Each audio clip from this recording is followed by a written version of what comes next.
Hi everybody and welcome to Heel Heat. My name is George Coles and on this episode we're doing a top 10. Actually, it's going to be two separate top 5s, but it equals out to 10. You'll understand why here in a moment. Based off of the big hype of Jade Cargill signing with the WWE and Edge potentially going to AEW. At the time of this recording, he has not appeared there yet. I've decided to do a top 10 of people that should jump ship from AEW to WWE and also WWE to AEW. But in fairness, it's going to be 5 from each company. So that's why it's two separate top 5s. Now, in total fairness, I'm not going to pick who goes first. We're going to leave that up to Siri. We're going to ask Siri heads or tails. Heads will be AEW. Tails will be WWE. Whichever Siri picks will be the one that goes first. Hey Siri, flip a coin. It's tails. It's tails, so WWE is going first. Starting off with number 5, Apollo Crews. To me, Apollo was a no-brainer star when he signed with WWE, coming off his run as Uhaa Nation in the Indies. And there's been a lot of starts, stops, repackagings, main roster, NXT, a whole bunch of movement with him, but not really a lot of traction. He's a guy that I think is supremely talented, and I think being able to go to a company like AEW for Apollo Crews would do him wonders. I think he could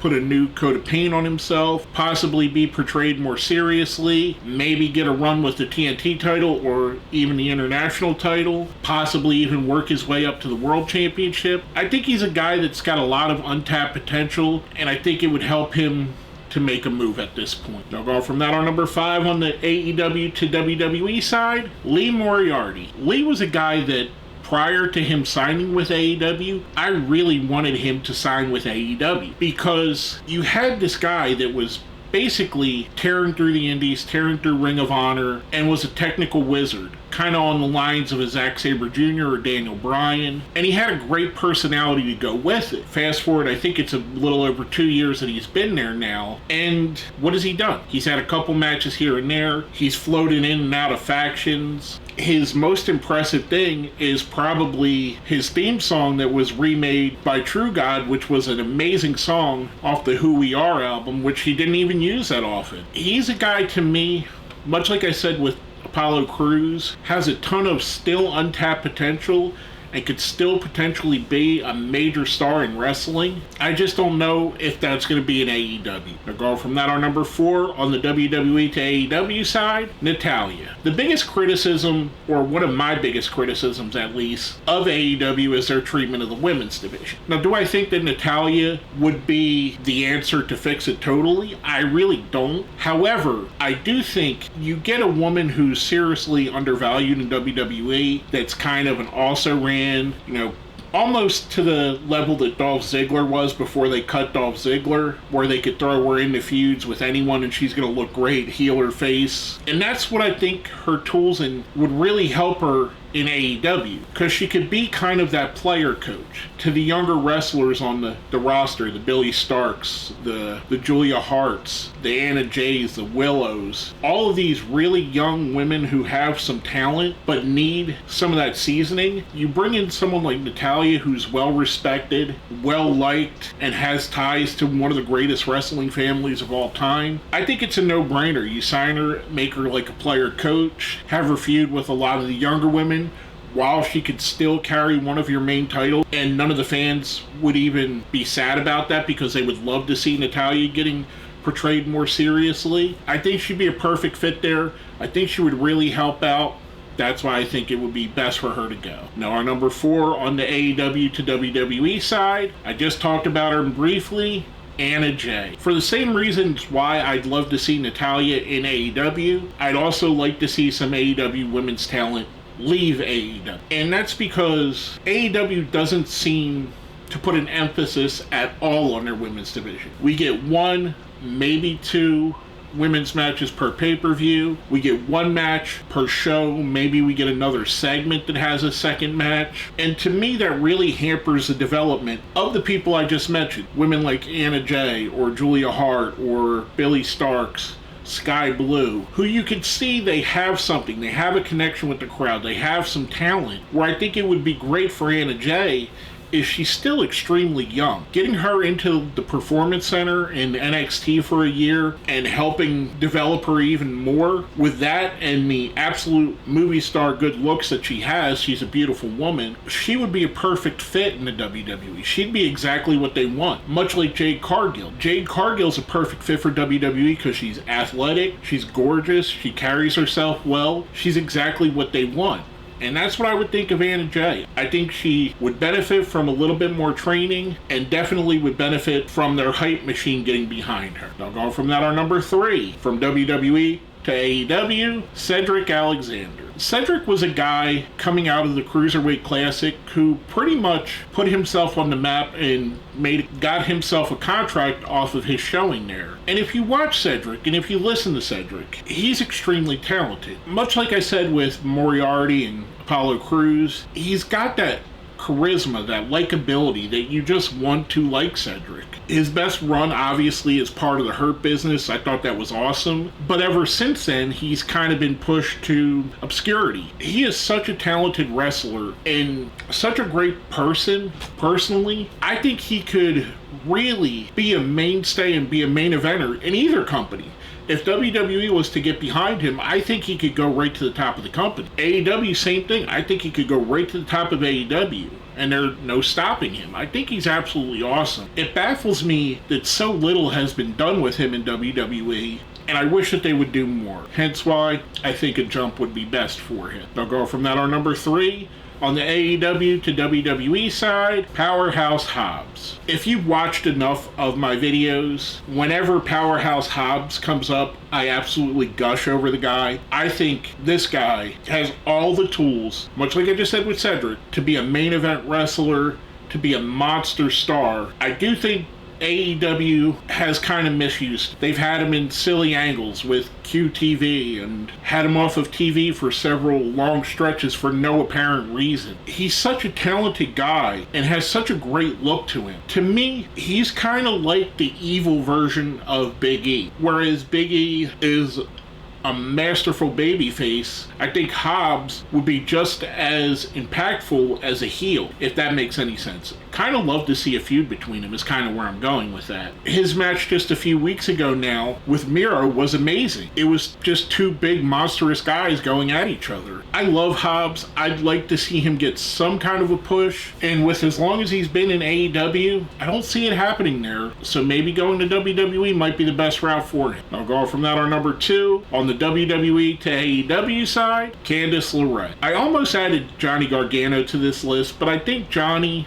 they use a little bit better, even though right now he's not being used worth a damn. Candace LeRae, however, went from one of the best women's workers on the indies to being someone that you barely see on TV. She's another wrestler, much like Natalya, where I think she could come in and help basically train on the fly the younger women on the roster and also become a star on her own. She has obvious connections to the Young Bucks and basically the wrestlers from California, so I think there'd be that in there. One of her most famous matches, she wrestled against the Young Bucks. We won't talk about her tag team partners, but as unfortunate as that is, that connection's there, and the fans are going to know that connection. Most of the fans that watch AEW know the history of a lot of these wrestlers. It's more of a quote-unquote smart fan base, so they know. And not saying that WWE fans don't. There's a good portion of WWE fans that know about Candace LeRae and Candace LeRae's exploits in PWG. I think she's an amazing wrestler. I'd love to see her go to AEW and be used more frequently. Not that they do great with their women's division, but the optimist in me sees her being maybe a catalyst for change. Now going from that, our number 2 on the AEW to WWE side, Wardlow. Much like I said with Hobbs, I feel like Wardlow's had a lot of stop-start pushes, his biggest being the run leading up to him being the TNT champion, his feud with MJF. I think they really fumbled the ball on this guy, though. Here's a guy that basically got over organically, had the fans eating out of the palm of his hands, and they never really capitalized it the way they really should have. Wardlow should have been their Brock Lesnar, their Roman Reigns, their Goldberg, any one of these immensely talented large powerhouse type wrestlers. wrestlers. I don't know what the disconnect is. I don't know why they don't see it in Wardlow, or why it seems like they don't see it in Wardlow. I mean, to me, I think the guy's money. And then there's the other fact. When I talk to women wrestling fans and they talk about who the most attractive male wrestler is, Wardlow comes up in that conversation. So you got that to add to it. And he's going to sell tickets to a certain demographic that wouldn't necessarily go to wrestling just based on the fact that he's a good-looking man.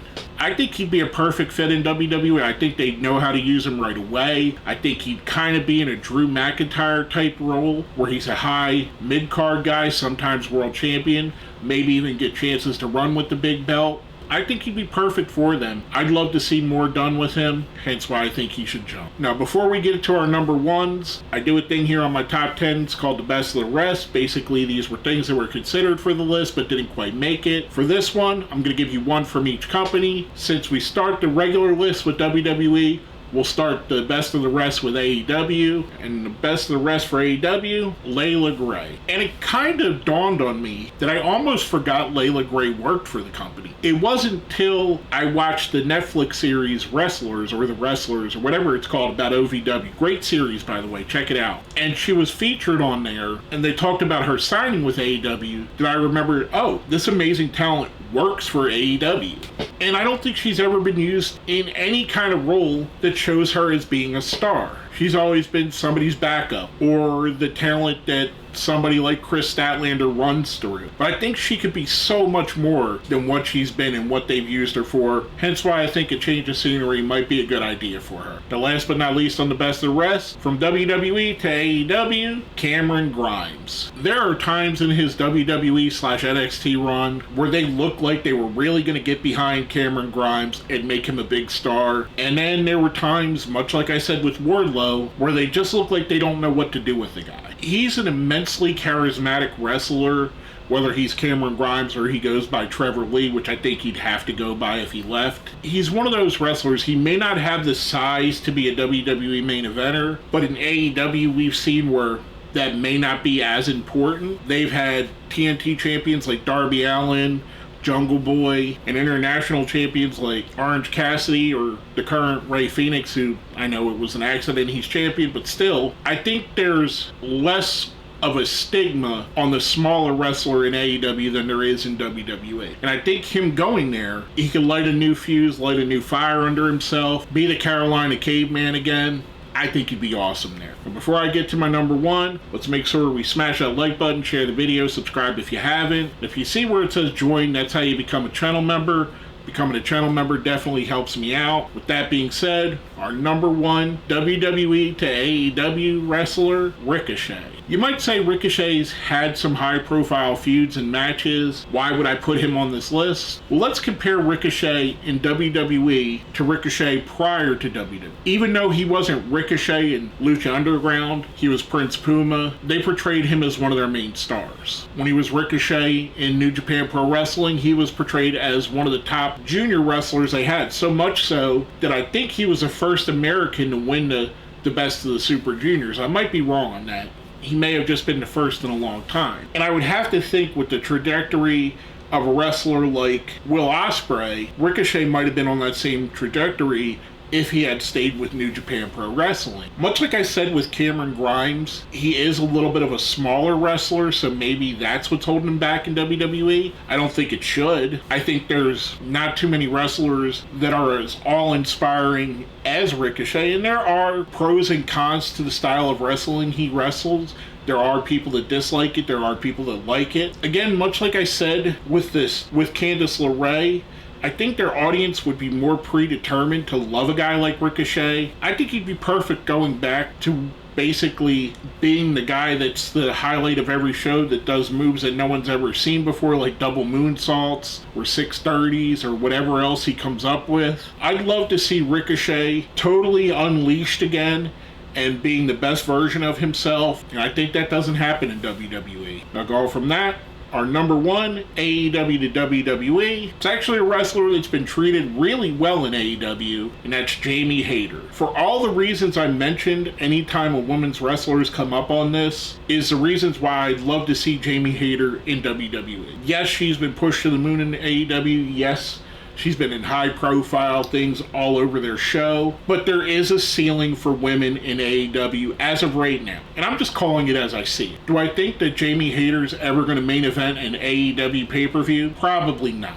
Do I think there's a chance she could main event a WWE pay-per-view? Definitely do. And there's a slight possibility she would main event a WrestleMania. And if you're in wrestling, that is the spot you want. I don't care who you are. If you ask any of these wrestlers what the best spot in wrestling is or the biggest accolade you could have, it's still main eventing WrestleMania. That's the spot. That's like winning a Super Bowl. It's like winning a World Series.